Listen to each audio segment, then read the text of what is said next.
Hello everybody and welcome to Parks Bros. It's Drew here and we are at SeaWorld San Antonio today to check out Texas Stingray for our first and only update on the coaster.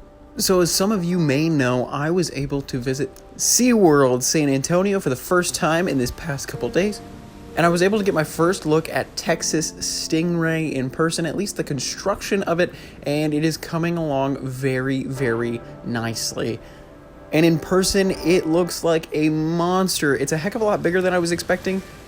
But then again, it is the tallest, longest, and fastest wooden coaster in the entire state of Texas. But that's mainly because the Texas Giant as well as Rattler were converted into RMCs. But this GCI wooden coaster with metal supports, believe it or not. So it's technically a hybrid, but it is classed as a wooden coaster because the track that the coaster runs on is mainly wood. But GCI looks to have done an amazing job. We know the POV has actually been released. It's the only coaster from the SeaWorld chain that we actually know the entire layout by POV.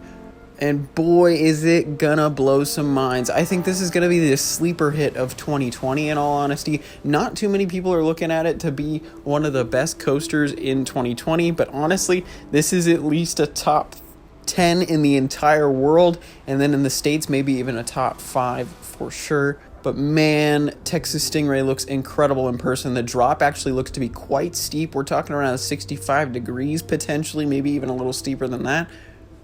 And it's also a straight drop, so you're going to get some amazing airtime in the back, especially after that turnaround up top, because you will already have gained speed from detaching from the lift hill and then turning right with a small little drop right before the turn. But then the hill right after that is almost an off-axis airtime hill, in all honesty. You do a sweeping turn to the right at the top of the element itself. So that as well will give you some amazing airtime, it looks like. And a lot of things that surprised me were how compact the ride truly is, especially near the brake run section. You are literally within like 2 or 3 feet of another section of track in some portions, which is kind of crazy to think about how close they ended up making this entire coaster to itself. But another thing I want to mention is they were having a lot of work done, especially in the chilly and windy weather that we were having.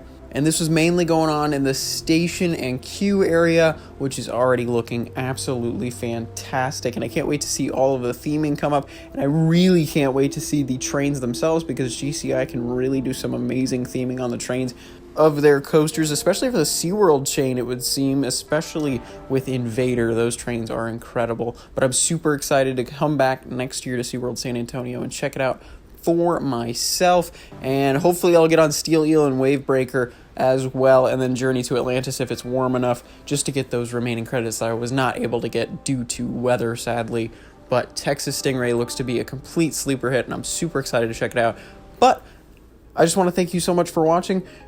And if you want to subscribe, I wouldn't subscribe for this, because this is going to be the only construction update we do for this coaster. So if you want more updates, there are tons of other channels I'm sure you can check out right now. And I'll link some down in the description below that have had some Texas Stingray updates in the past.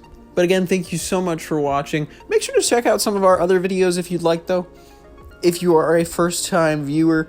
But until next time, we'll see you on the next ride.